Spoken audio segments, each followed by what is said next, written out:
우리 지구의 역사가 보통 과학자들에 따라서 조금씩은 다르긴 한데 보통 한 5, 6억 년쯤 되었다고 합니다.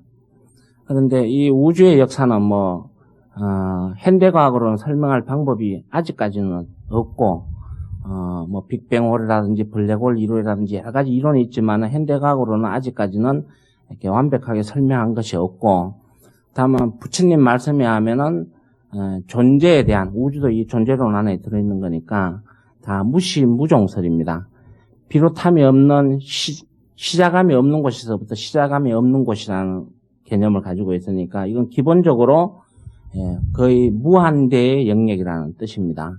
그런데 요 속에 우리 지구가 이 우주의 점 하나와 같은 존재입니다. 굉장히 작은 곳입니다. 굉장히 작은 곳인데 이 속에 지구의 역사가 한 45억 년쯤 전에 이게 형성이 되었습니다. 그리고 이제 앞으로 또 얼마 후에 지구의 역사가 아마 이제 또 시절 인연에 따라서 불교의 연계법에 따라서 인과법에 따라서 이것도 소멸될 거라고 생각을 합니다. 근데 지구의 역사가 한 5억 년쯤 되었는데 그 역사가 주 문명이 없이 내려오다가 이제 한 200만 년쯤 전에 이 지구에 최초의 유인원이라고 해가지고 우리 인간들의 선배쯤 되는 이제 동물이 출현을 하기 시작합니다. 그게 학자들이 얘기하는 아우스트랄로피테쿠스라고 해가지고 유인원입니다. 유인이라는 말은 원숭이하고 비슷하다 이런 뜻입니다. 그 내용이. 그러니까 우리가 이 한국 사람은 이 원숭이를 보면은 다 이렇게 조상님 대접하듯이 해야 되는 겁니다. 이게 실제로 이 지구의 사람들은. 그런데 이 유인원이 한 200만 년쯤 전에 이렇게 출현을 했습니다. 출현을 하다가 그 뒤에 우리가 아는 직립원인이라든지 북경원인이라든지 이렇게 이제 인간이 계속 발달을 하다가 학교에서 배운 네안데르탈린이라는 곳에 와가지고 인간들이 이제 불을 사용하기 시작을 합니다. 불을 아주 완벽하게 사용하기 시작을 하고, 이 네안데르탈린이 이 지구촌에 머물던 시기가 지금부터 한 2만 5천 년 전에서 10만 년 전 사이, 그러니까 한 5만 년 전후 해가지고 이 네안데르탈린이 이 지구에 있었는데, 이때 종교적으로 굉장히 중요한 의미의 일이 일어나게 됩니다. 무엇이냐? 우리 인간들의 역사 속에 최초의 종교 제례적 의미를 가진 것이 이 시기에 나타나게 됩니다. 그 중에 대표적인 것이 무엇이냐? 이 네안데르탈린은 죽고 나면은, 요새 우리 죽으면은 이렇게 한국 사람들은 전부 다 이렇게 묘지에다가 이렇게 안장을 하지 않습니까? 이 사람들도 그 땅을 파가지고 가두는데 그 안에 무엇을 넣느냐? 돌도끼, 그때는 돌로서 도끼를 해가지고 동물들 사냥을 했던 시기였던가 봅니다. 돌도끼라든지 불을 만드는 부싯돌, 이런 것들을 그 시신 안에다가 같이 넣어가지고 그 시신을 이제 우리가 흔히 아는 얘기로 저 세상으로 보내게 되었습니다. 이게 왜 종교적으로 중요하냐? 우리 인간들이 그 전에는 이런 거에 대한 사후세계에 대한 고민이라든지 이런 거에 대해서 인간들이 하지를 않았다는 겁니다.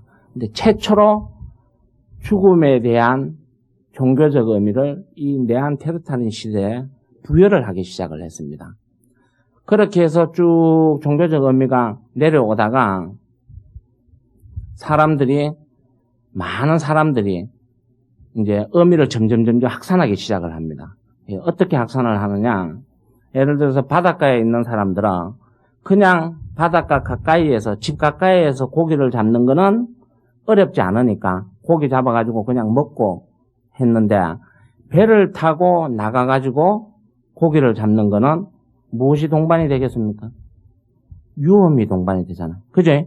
그러다가 보니까 처음에는 개인이 어딘가에 기원을 했던 것이 점점 발전해가지고 그 부락, 그 가족, 그 시족들이 전체가 모여가지고 종교적 제의를 하기 시작을 했습니다. 이것이 우리 인간이 종교를 가지고 그 종교를 사회화시키게 되는 주요한 이유로 이렇게 내려오게 됩니다. 이 무렵에 어떤 문제가 생기느냐? 인간들이 농작을 하기 시작을 하고 사냥을 하기 시작하고 이런 것이 발달을 하면서 농작을 지으니까 어떻게 됩니까? 농작을 지으니까 비가 태풍이 잘못 오면은 1년 동안 공들인 게 다 무너져 버리잖아요. 그러니까 홍수 나지 말으라고도 어딘가에 기원을 해야 되고, 또 경작하는 유농 쪽만 그런 것이 아니고 저 사막에 있는 나라에서는 땅에 대한 믿음을 도저히 가질 수가 없으니까 더 이상 하늘에 대한 믿음을 가지기 시작해가지고 서양 정교의 아주 큰 뿌리가 된 여호와 신앙, 오늘날의 그리스도 신앙이 발전하기 시작을 하게 됩니다. 그래서 이 무렵에 종교적인 모습들이 많이 드러나게 됩니다. 많이 드러나게 되면서 위대한 인물이, 인류 문명사의 위대한 인물이 많이 출현을 했습니다. 우리가 지금 모시고 있는 고타마 붓다, 서가모니 부처님도 이때 출현하신 위대한 인물 중에 한 분으로 저희들은 기록하고 있고, 그 법을 지금 또 따르고 있는 부처님의 제자들이 이 지구상에 많이 있습니다. 이때 나온 많은 위대한 천재들이 인류 문명사 쪽으로 우리가 흔히 얘기하는 종교라는 이름을 쓰기를 시작을 했는데, 우리가 아는 종교가 지금 아마 인류 문명사 쪽으로 나온 종교의 이름이 아마 수백 수천 가지라고 생각을 합니다만, 오늘날 대강 크게 정리해서 뭐 고등 10대 종교 이렇게 얘기를 하는데, 저는 고등이라는 용어는 맞지 않는 것 같고, 그래도 많은 분들이 따르는 종교가 이렇게 뭐 한 10가지 정도 부유를 해서 이제 불교, 기독교, 뭐 해교, 개도리, 그리스 정교회, 또 뭐 조로아스토교, 도교, 신교, 힌두교, 뭐 시크교 뭐 이래 가지고서는 한 10개 정교의 이제 많은 신자들을 가지고 있는 이제 종교가 이 무렵에 형성이 되기 시작을 했습니다. 그런데 이 종교들은 대개 어떤 특징을 가지고 있느냐? 다는 그런 건 아니지만은 신을 믿는, 절대자를 믿는 종교가 이때 형성이 되기 시작을 했습니다. 그래서 이 신에 대한 개념이 종교 철학적으로 보통 3가지입니다. 하나는 유일신을 믿는 종교, 하나는 다신을 믿는 종교, 하나는 범신이나 정령을 믿는 종교. 이게 보통 대개의 종교들이 가지고 있는 특징입니다. 그러니까 유일신을 믿는다는 거는 오늘날 얘기하는 뭐 이렇게 그리스도교, 개신교라든지 개도릭이라든지 이런 데는 유일신을 믿는 종교고, 힌두교 같은 경우는 범신을 믿습니다. 그러니까 신의 개념과 내가 하나라고 생각을 하고, 범신이 서로 교류할 수 있다고 생각을 하고 있는 겁니다. 다음에 그리스 철학이나 그리스 종교라든지 이런 데는 다신신앙입니다. 하늘의 신도 있고 바다의 신도 있고 땅의 신도 있고 불의 신도 있고 술의 신도 있고, 그래서 우리가 많이 아는 이렇게 젊은 시절에 이렇게 토론하거나 연애하거나 할 때 많이 사용했던 무슨 제우스 신, 뭐 바카스 신 이런 것들이 다 그리스 신들입니다. 이런 다신신앙이 또 이렇게 발전을 했습니다. 그렇게 발전한 신앙이 이 인류 문명사에, 종교 문명사에 큰 영향을 끼쳤는데, 2500년 전에 인도에 좀 독특한 분이 출현을 하셨습니다. 우리 불교적으로 얘기하면은 원력을 가지고 출현을 하신 거고, 인류 문명사 쪽으로는 정말 특이한 이론을 가지고 출현하신 분이 계십니다. 그분이 지금 우리가 공양을 올리고 모시고 있는 저 고타마 붓다 서가모니 부처님이십니다. 이분이 출현을 하셔가지고 우리들에게 가르침을 줬는데, 그 가르침은 무엇을 기준으로 하고 있느냐? 그 가르침은 신에 대한 가르침이 아니고 깨달음에 대한 가르침을 우리에게 가르쳐주고 떠났습니다. 그래서 다른 모든 종교를 불교, 기독교, 개도릭교, 해교 뭐 이런 식으로 얘기하는데, 불교만은 희한하게 죄송합니다.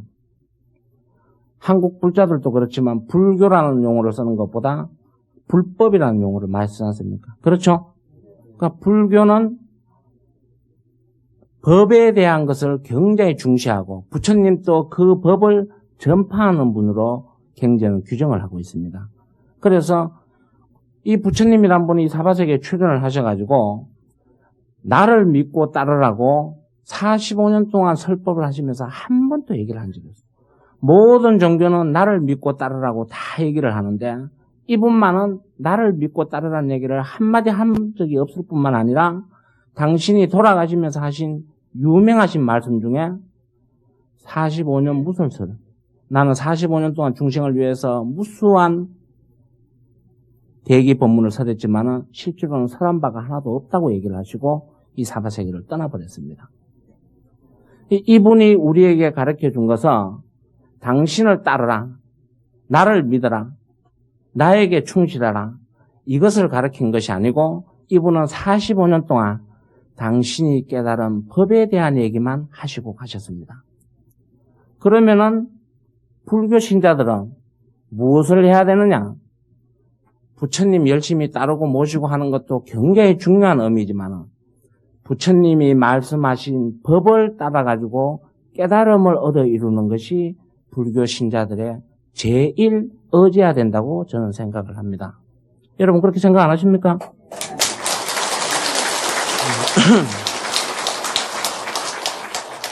그런데 많은 불자들이 절에 다니면서 또 스님들도 그렇게 하실 수 있습니다. 기도를 많이 하시는 스님들은 실제로 깨달음에 대한 고민을 별로 하질 않습니다. 부처님께 기원하고 매달리기만 하려고 하고 깨달음에 대한 공부를 하려고 하지 않습니다. 왜?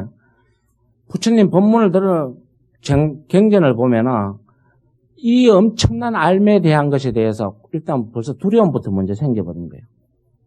거기에 대해서. 2500년 전에 인류라는 것은 이제 인류 문명사의 십진법이 막 시작이 되었을 때입니다. 우리가 오늘날 쓰고 있는 하나, 둘, 셋, 넷 해가지고 열 이렇게 하는 것이 우리는 유치원 가기 전에도 배우지만 옛날 인류들에게는 이건 엄청난 계산법이었거든.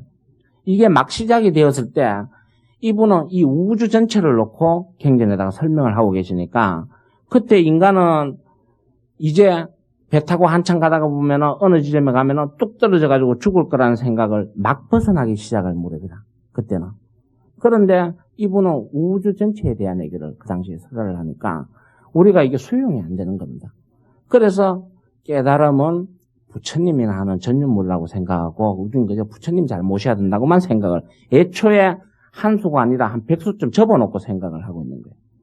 그런데 저도 이것이 맞는가 생각을 했는데 제가 30년 동안 부처님 경전을 보고서 배운 거는 부처님이 깨달음에 대한 얘기를 일관되게 주장을 하셨지 나를 잘 모시고 내한테 공약물 많이 올리라는 얘기를 부처님이 하시질 않았다는 거예요. 그러면 불자들의 기준은 지금부터라도 내가 깨달아서 부처가 되겠다는 그 마음으로 자기 신앙의 제일 의지가 되어야 된다고 생각합니다. 예를 들어서 서양 종교는 하느님에 대한 기원이나 기도, 은총 이것이 그 신앙의 첫 번째 의제입니다. 그런데 불교 신자는 이것이 아니고 우리 불자는 깨달음이 제일 의제이고 저 한 몇 번째 가가지고 부처님 저 좀 살려주세요. 저 힘듭니다 하고서는 발목 붙들어 매고 있는 거는 우리 신앙의 몇 번째인 것입니다. 그런데 지금은 뒤집어져 가지고 깨달음은 저기 북한산 너머에 있는 얘기고 그저 부처님 발가락 붙잡고 있는 것만 지금 신앙생활을 하고 있습니다. 저는 이것이 아주 잘못되었다고 생각을 합니다. 또 이런 것이 여러분들뿐만 아니라 불교를 공부하는 많은 사람들이 잘못 접한 것이라고 생각을 합니다. 그래서 반드시 깨달음이 우리 불자들에게 신행생활에 제일 의제가 되어야 된다고 저는 생각을 합니다.